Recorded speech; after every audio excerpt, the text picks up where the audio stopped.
Hello and welcome to the Michael Shane Kelly Show. I'm so glad you're here today. I can't wait to introduce my guest to you. It's going to be incredible. Are you ready? Let's roll. All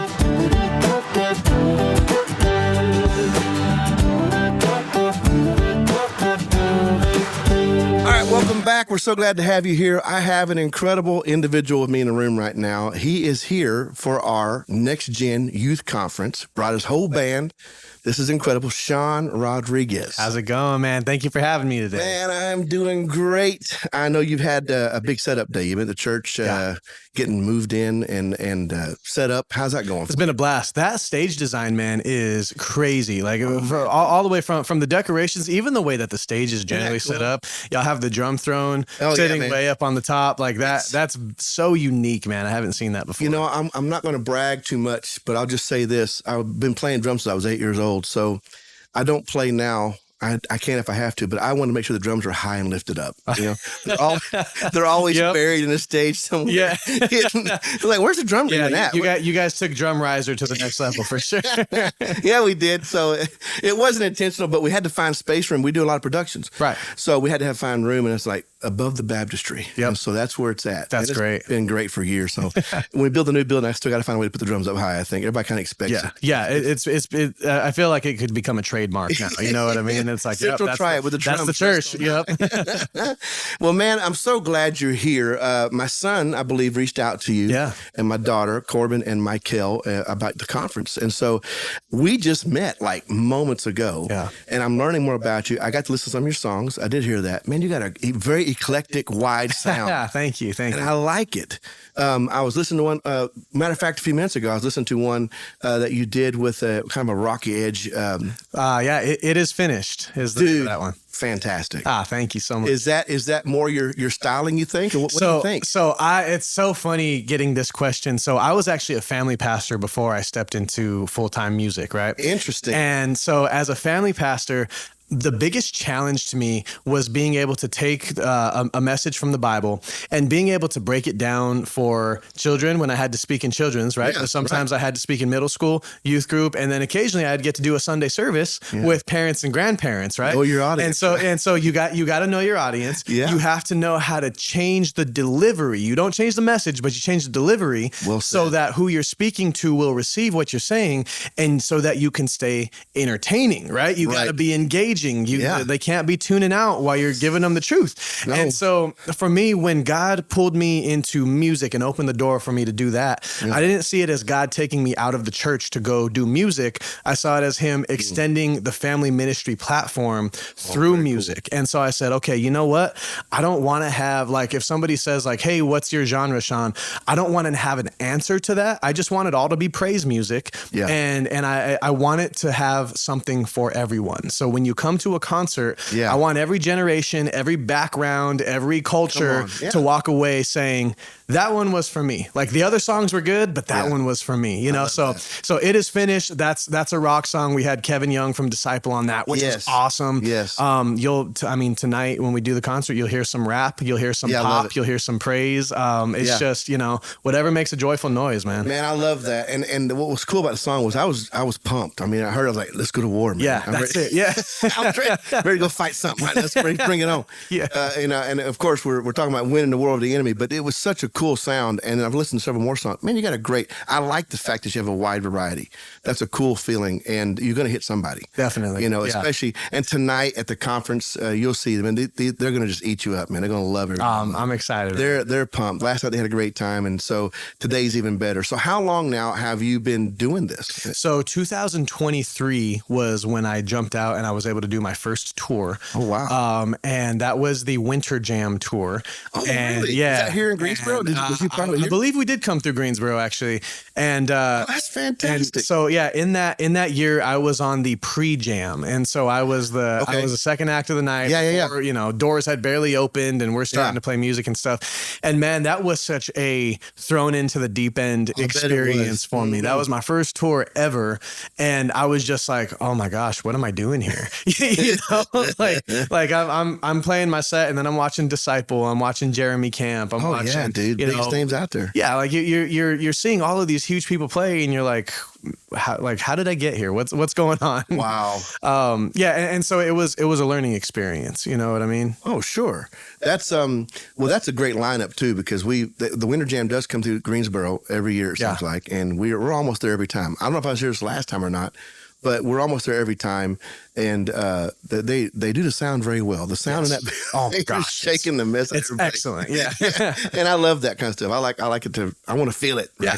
Well, that's cool. So 23, you're saying. 23. So prior to that, you were a family pastor. Yep. I was a family pastor. So it was 2022 that I moved out from Denver, Colorado. That's where I was originally from as a family pastor. I got you. Moved out to Tennessee, and when I moved out to chase the dream, chase the music career, and I prayed, and I was like, God, you know what I'm moving out here for. You know the desires of my heart, and please, show me the way into that. But God, if you don't, I will serve you faithfully wherever you put me. Right. And as soon as I get out to Tennessee, man, God didn't put me in music. It was like, it was one of those things like you're praying it and you're like, oh yeah, I'll serve you faithfully anywhere you put me, thinking that you're going to end up like where you want to be. Right. Mm-hmm. I know that story. Yeah. And I didn't end up in music right away. I actually, for the first about month and a half of my time out there, I was door dashing. Singing the whole time. Singing the whole time. Here. Right. And then I was like, you know what? I don't think that door dashing is going to continue to pay the bills. Nope. And so the church that I had been going to, one Sunday I see a sign. It's like, do you know how to edit videos? Do you love ministry? And I'm like, a little bit. And yes, like I can edit a little bit, and yes, I love ministry.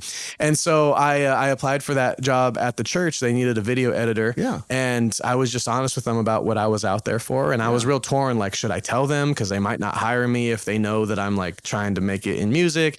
But I told them, I told them, and they're like, well, we want to have you for as long as we can. If that's forever, that's great. If that's a year, that's fine with us too. And we're just happy to be a part of your story.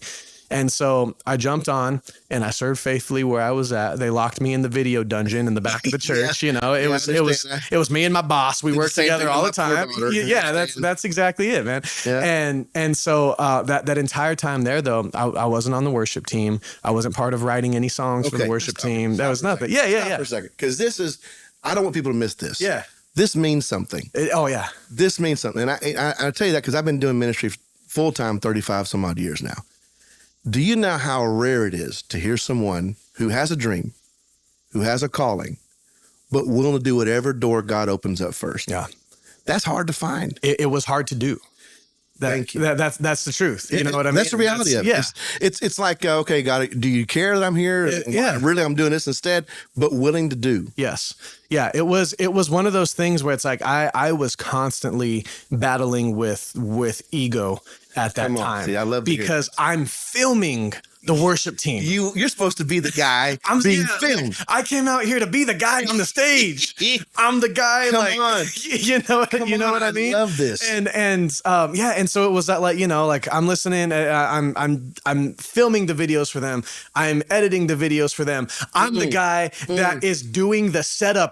You have great lights and cameras around it. I know what every one of these pieces of equipment is. I know how to set it up and tear it down. I was the guy walking in with all the equipment on my back, setting it up, and then the worship teams comes in when it's time to film, and you know what I mean. So fully, it was that. But man, I'm so thankful for that season in my life because it taught me that ministry comes first, and I truly believe if you can't serve, you can't lead. Right? That's that's something I developed in church a long time ago. But that situation was a testing of the Spirit for me, and it taught me how to keep my ego in check and to remember what is more important. Because I'm not going to say like, oh yeah, I promised God I would serve him faithfully, and it was the best thing that I ever did. It was hard, man. Truth is the most powerful medicine for life. Yeah, absolutely. We don't always want it. Hearing a truth, taking that pill. I don't want to. Truth is though, it can take you places. Yeah. And so being honest about it. It matters, and the fact that you did it. I've had to do the same thing growing up. I did. My first job in ministry was the grass, clean the glass, Come on, and clean the brass. Yep. And that was all a pain in the you know what. So let's go. So I want to be the youth pastor, but you got me out here mowing the yard in the heat of Louisiana. You got me cleaning all the glass windows of the church, and people put out. And every Sunday I would watch people grab that brass handrail. It would make me swagger. Don't touch it. Why did you do that? Yep. But the truth is, it wasn't about being the position. It was about the love for the ministry. Yeah. And so that you admit that you did that, and you admit it's hard. Yeah. Because you're watching other people. That's the people I want to be, right? Yep. Well, man, that's beautiful. I love that about your spirit, because that says a lot about who you are. So at what point? So what was the shifting moment? What took place? So it was about 9 months in, and the lead worship pastor, he pulls me aside one day, and he's like, "So I found you on Facebook," and I was like, "Okay." Yeah. And he's like, "Why didn't you tell me you do music?" And I said, honestly, I just didn't feel like work was the place to talk about it. I said, I'm here. I was here to serve. I said, it was just kind of something that I had promised God. Wow. and I felt that I needed to do that. And he's like, "Well, what I saw was good. Why don't you send me what you have?" And so I got my stuff together. He ended up taking me to lunch. We sat in his car for like an hour after lunch, and I played him songs. And he's like, "Okay," and he was just drilling me with questions. What does your daily routine look like? How much are you writing? Where do you want to go with this? What do you want to do? And so I tell him, and then a couple days later, he's like, "You ever hear of Winter Jam?" And I was like, "Yeah, I of course I know Winter Jam." And he's like, "So I have some friends that run Winter Jam, and I sent them your stuff, wow. and they want to meet with you." And I was like, "Cool." Cool. Oh yeah. I was like, yeah, I could see. Yeah, I could my probably, schedule. Yeah, yeah. Exactly. And my freedom. It's one of those things where internally, it's fireworks and you're doing backflips, but you have to be like, "Oh man, thank you so much." Yeah, Try to remain calm about it. Yeah, look like you're a professional. Yeah, exactly. And so he had kind of helped make that connection, and the team that I was working with at the time, they were like, "Do you want to do it?" And I said, "Yeah, of course I want to do it." And so they said, "Well, you would probably have to quit your job at the church, and this would be because Winter Jam's 3 months long." And they had told me, "We recommend, if you're going to jump in and we're going to get behind you and like help you make this happen, you probably need to go and not turn back." Wow. And I was like, "Let's go." Mm-hmm. And I had talked to the church, and they were already super pumped. The pastor who hired me, he's like, "Yeah, Leo told me about it. We're so excited for you, man. We're your biggest fans. And, we hope that you don't have to come back. If you do, there's a home for you here, but we hope that you don't have to come back." And obviously they want me to come back to the church, but like back to staff. Right. Their prayer was that I didn't have to come back to staff. That's beautiful. And that was an incredible heart of the church. It is. Because it wasn't like, "Oh, we took, we gave you a place, but they were just like, you, man. Yeah. Come on. And that goes back to when I was doing the interview. Remember how I had mentioned I wasn't sure if I should tell them about wanting to do music, but God was like, "Man, just be honest. Like tell people what you're here for." And so in 2023, did that tour, felt like I was drowning a little bit, but figured it out. God blessed that situation, made it an incredible learning experience. And a few years later, doing my own tours and, getting streams or getting radio. It's just, it's incredible to just kind of look back on that season and be like, this was part of what God had. Yeah. That's a beautiful story in the way that it's set up, because it shows also the heart of that church. I love that. Yeah. Because not every church feels that way. Right. Some people think they own the people in the building, and that's not the case. So this is God's people. Yep. We don't own anybody. But to hear that sacrifice, man, go for it. We want to see you succeed. It was beautiful. Yeah. So I'm assuming because you went from not performing at the time to now you're doing before Winter Jam. That had to be a huge leap from the not doing it right now to let's do it in front of thousands. Yeah. Oh yeah. That's a big jump. It was crazy. So did you already have your band together, or was that? I went out, me and Trax. I pushed spacebar. Come on. and did the thing. I had one, dude, this is crazy. All right, look, we talked about so many people today they have that dream, right? Yeah. And they want to go straight to the top of what that dream is. Sure. Yeah. You want to be a Easy pastor. road. You just want to be the pastor. You don't want to clean the church. You don't want, you don't want to serve first. You just want to be there. Right. Right. And so Winter Jam, it was one of those things. I had one friend, me and him went on the road. I have a 2-door Scion TC. We drove that every single night, bro. We vacuum packed merch.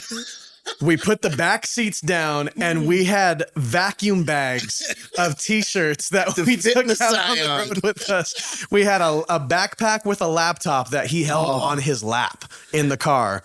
And that's how we did tour for the first 3-4 weeks of Winter Jam. Oh my Lord. We rolled out and it was just us. So I would do the show. I would do a meet and greet and my meet and greet lines take forever because I like to engage. I can see that. I want to ask you about you and I'm a pastor. I like to talk. Yeah. You know what I mean?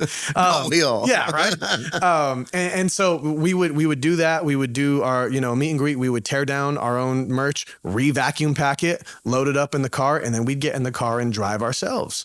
And it was one of those things, then you got, Jeremy Camp crushing it, who comes out of his, he comes out of his van or his bus. He sings his songs and he gets back on the bus. Meanwhile, and we're vacuuming. The bag got a hole in it. Now this one won't vacuum pack. Tap on the roof. Yeah. And so, it was another check in my ego. It was another one of those. All right, let's see if you really do want to do this because, so you've served the church, you've served God, but what do you want this for? Wow. Are you going to spend time with the people? Are you going to get to know them? You know what I mean? Like all of these things. So we would do the show, we'd get in the car, we'd drive over. This dude, my friend Isaac that I was out with, he was insane. He did a 14-hour overnighter. And I told him, hey bro, wake me up halfway through. I wake up and we're there. And he's like, I didn't want to wake you up, man. I know it was a hard night last night. Dude, I didn't want to wake you up. I look in the cup holder. He's like, yeah, I had 4 of those. I don't know if I should. 5-hour energy shots. Oh no. On the thing, it says, do not exceed 1 bottle in 24 hours. 3 days. He was wired, man. I've had that before. I know exactly. Oh my Lord. Dude, he was wired, but I'm so thankful. I'm so thankful for him and, and just kind of like being that trooper with me. He's his own story and testimony, that was just also an incredible transformation story. But in all of this, it was just like, do you really want to do this? And so they weren't a label at the time. They became a label recently, but at the time they were just, what felt like family, helping me pursue this passion. And, this guy, he tells me all the time, he's like, if you were going to quit, Winter Jam was where you would have quit. Exactly. But you came out of it wanting it even more. Yeah. And that's something different right there. That's you know what I mean? And so the show, we had some songs and we had, a little bit, but it was not about the concerts every night. It was about learning how to be an artist that will operate differently. Well, what kind of man are you going to be? Yeah, that's what this it. was. That's it. Are you going to be prideful, egotistical? Are you going to be selfish? Or are you going to be giving? I mean, that those kind of seasons help define you. Yeah, no, absolutely. Because I truly think that if I got to go straight to the superstar treatment right away, man, I would have been out of this already. Yeah. I would have egoed myself out of great ministry opportunity and out of great music opportunity because I would everything that happens now,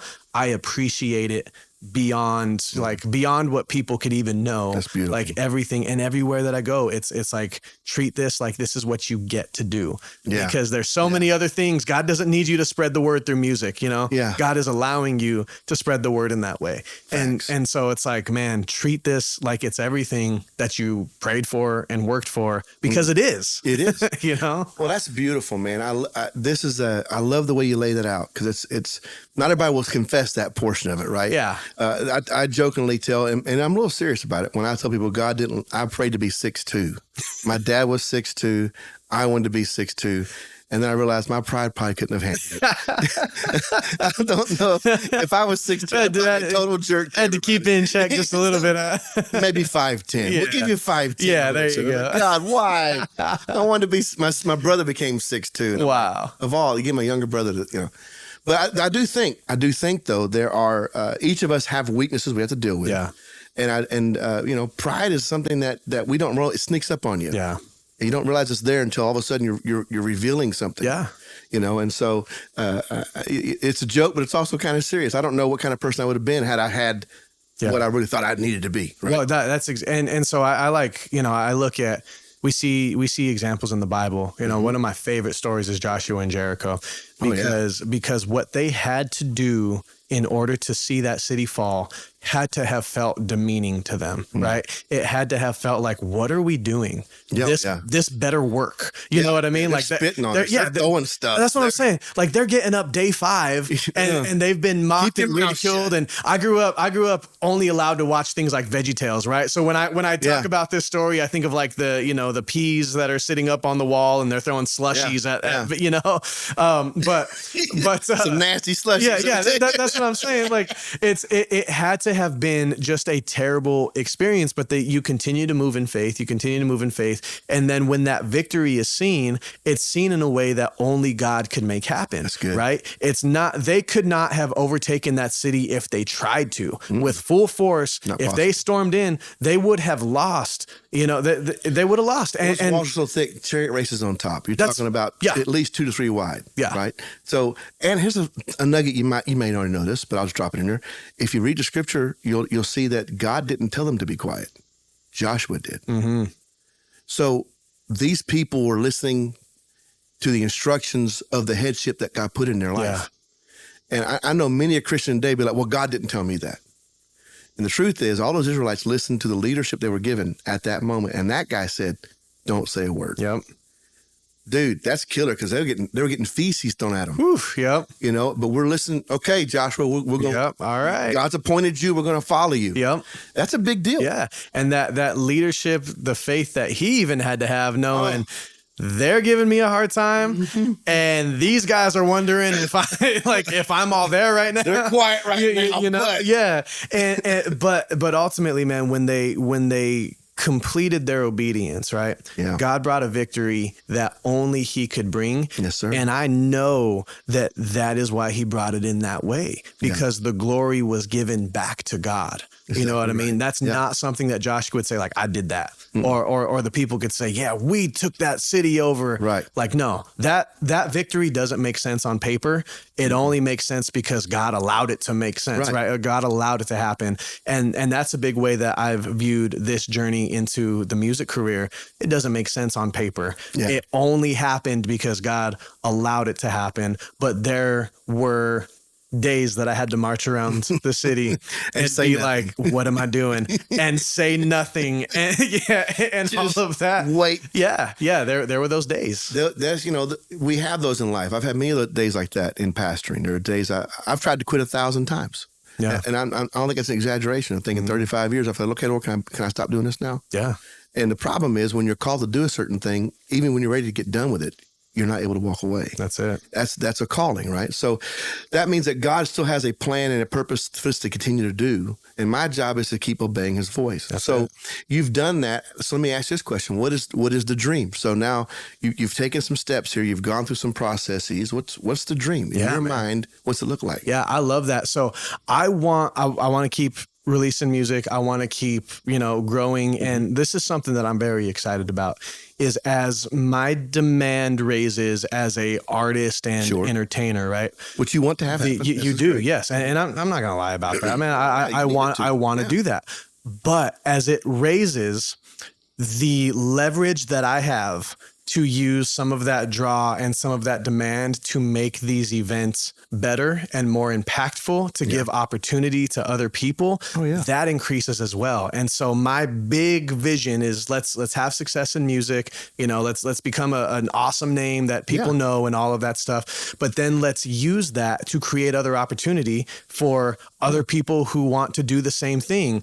And so when I'm looking at hey, I'm an artist, I write music. Yes, you you are, and so does everybody, but what's your heart behind it? Right. How do you treat people that are going to come meet you in the meet and greet line? How do you treat the sound engineer that is, I know some preachers that are bad. Yeah, that's what I'm saying. And use the sound guy. That's one of the big things. That's one of the big things to me is that this sound guy has been stepped on by all the artists that have come up before you. Nobody appreciates him, but you know what? Without your engineer, you don't have a show. It doesn't matter how cool you look up there if you're like, you know what I mean? Like how do you treat the sound engineer? How do you treat the stage manager? How do you treat the hospitality? How do you treat people? Yeah. And so let's use some of that that leverage that you have now to open up a door for people who have the right heart that are ready to step into this. Let's use some of that leverage to pop into a local small town. So I grew up in church in the inner city, man. There was projects on both sides. It was the hood.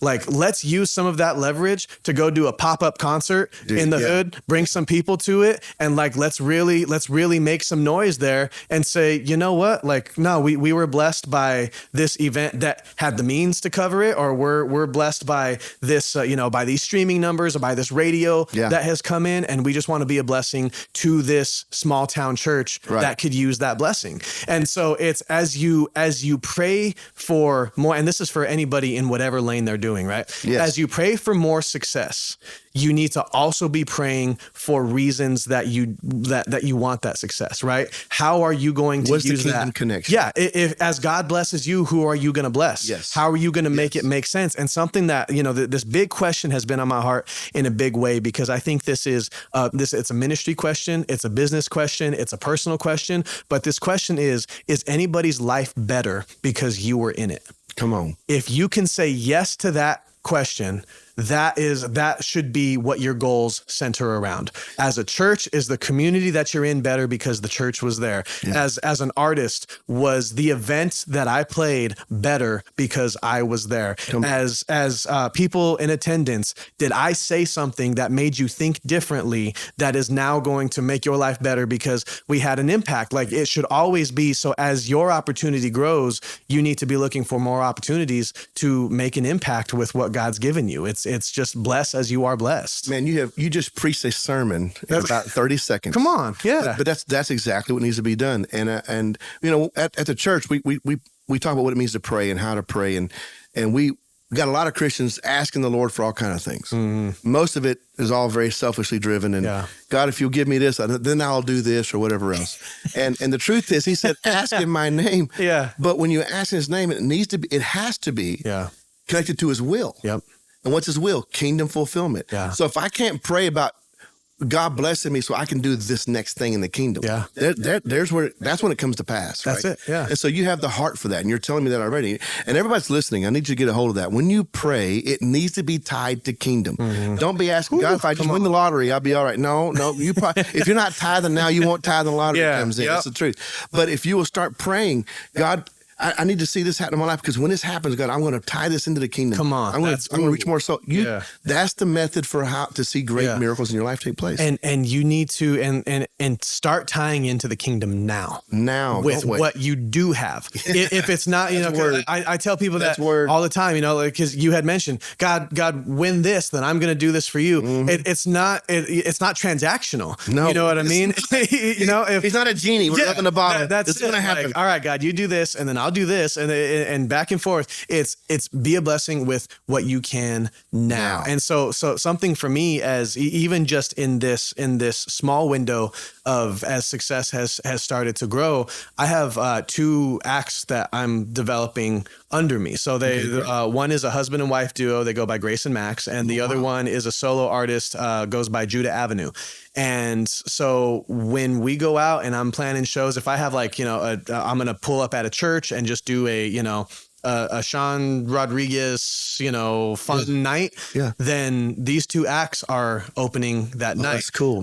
Festivals that I've had developed great relationships with, I'm giving them a call, say, hey, I'm helping, I have some artists that are coming up. Do you have some early slots? I'm going to be there anyway. Yeah. I can bring them out. They can play because they play in my band as well. That's fantastic. And so it's like, I don't have the the success that would warrant, like, just putting somebody on and stuff like that. I understand that. But I do have a little bit now to where I can create opportunities for so people. You're proving. Yeah, you're proving now what you're going to be later. You're doing it. You're doing it now, and you're making the most of it now. And so for anybody that's like, oh, if I just had, once I had this kind of money, I would give it.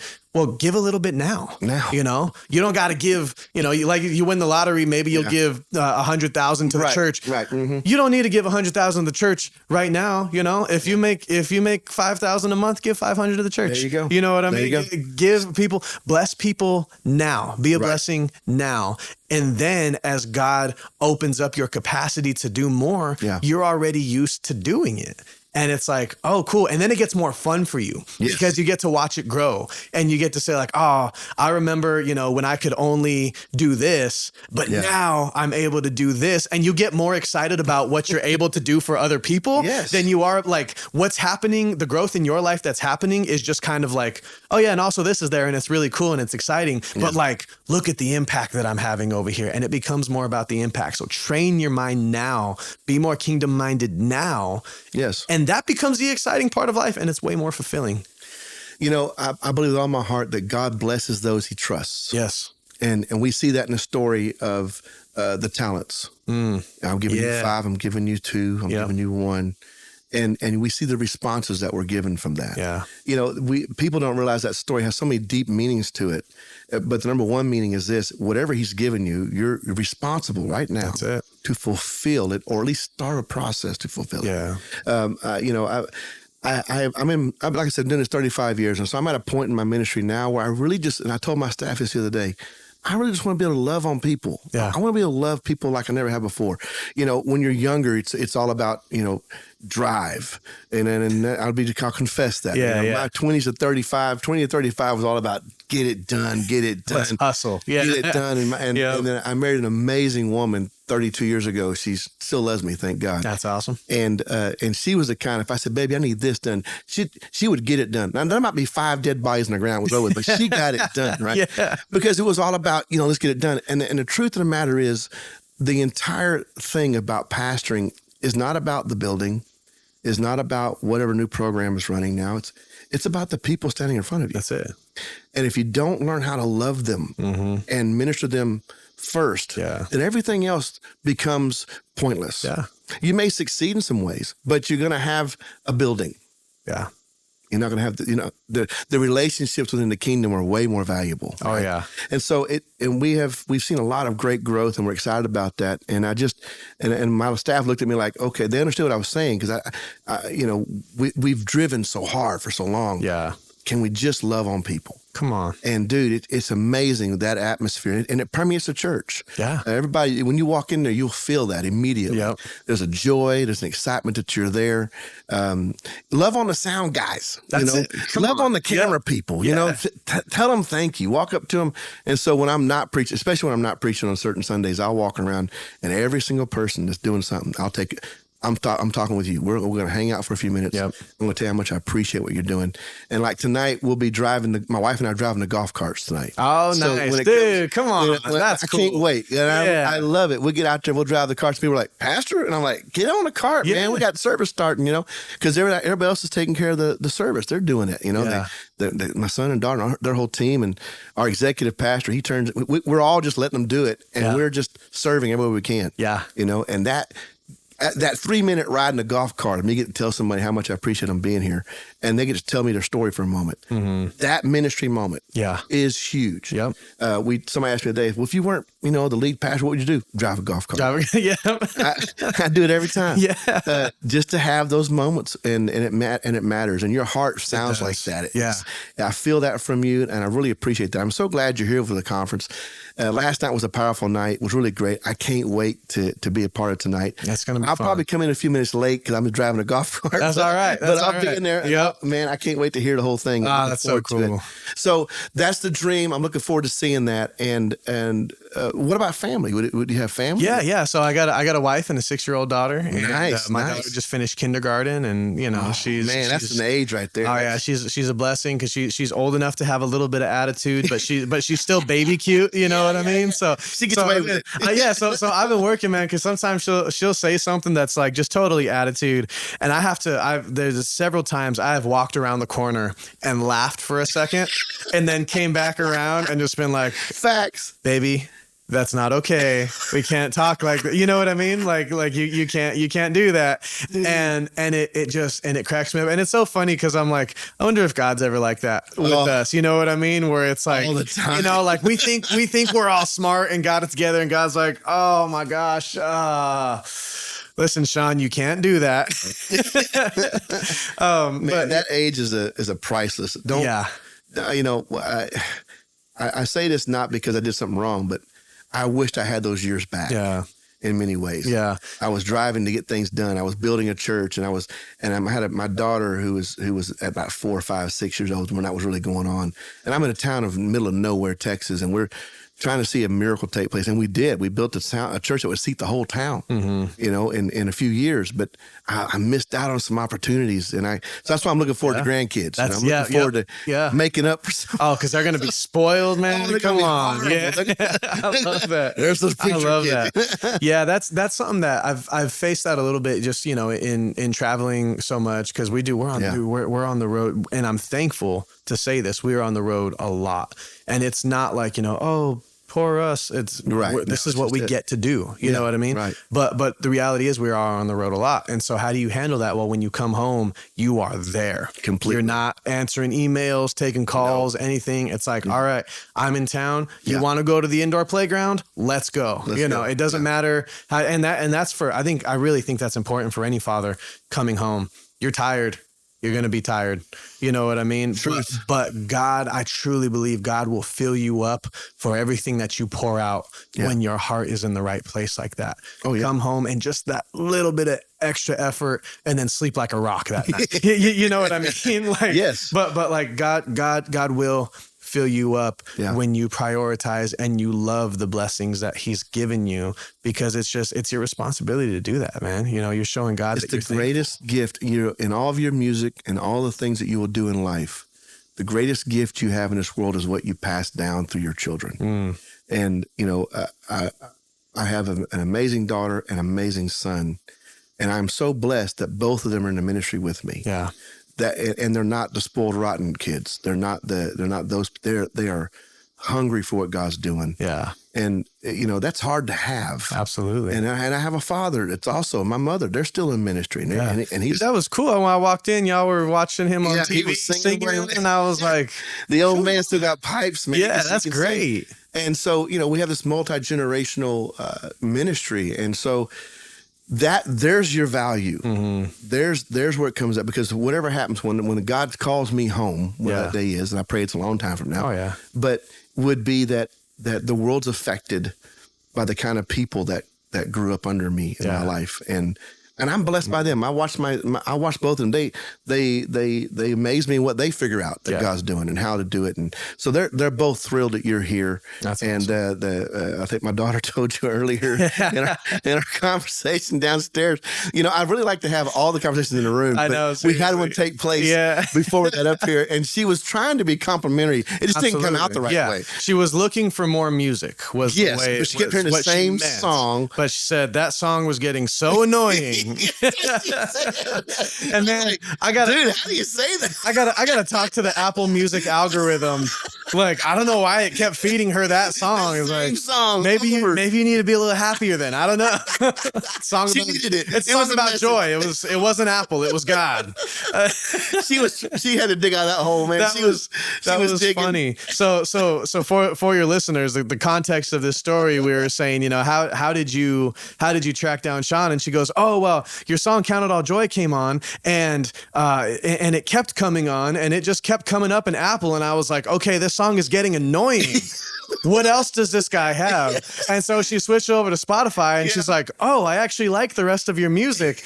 But like, how did you find me? By wanting to get rid of the song that I kept hearing. I mean, your song drove me nuts, so I wanted to find out more songs from you. Yeah, that's it. So it's like, okay, well, thank you. I'm sorry. I don't know how to respond here. I receive your compliment. Yeah, it's great. But those are things, man. Like I love stories like that because they're fun. You know what I mean? Like those are fun things. Those are fun. Well, the things truth is funnier than fiction all day. It is every day. It always is. I don't tell jokes. I tell stories. Yeah, because the stories are far more meaningful. Yeah, and they have more impact because it's a lived experience. Yeah, right? absolutely. And so that's why I like telling that you revealed that little story. It's just a great. We're all shocked. We're like, dude, you're telling me sucks. What are you saying? She's like, no, that's not what I mean. No, and it's funny because, man, in life, man, you can't take yourself too seriously. You know what I mean? Like, have fun, laugh. Things are funny, and it's okay. Yeah. You know, like let's have some fun. Yes, it's just it makes everything better. You know. Well, I've tried being serious. Yeah, it doesn't work for me. Yeah, it just doesn't. I enjoy living. That's it. And I enjoy hanging out with people. And this has been a fantastic conversation. Thank you for hanging out with me today at the Michael Shane Kelly Show. Yeah. Yes, it's my whole name. We were trying to find what we're going to call the show, and someone finally said, "Well, we typed in your whole name, and no one has that." Oh, there you go. And I went, wow, that's the name right there. That's what we're going with. Yeah. So, man, Sean Rodriguez, thank you for this time together. I've really enjoyed our conversation. I look forward to our service tonight with you, and in the future, I'm sure we're going to see each other again. This is fantastic. God bless you, man. Thank you guys for watching. We appreciate you being a part of this. And I tell you all, tune in next time and check us out. It's going to be incredible. God bless, guys.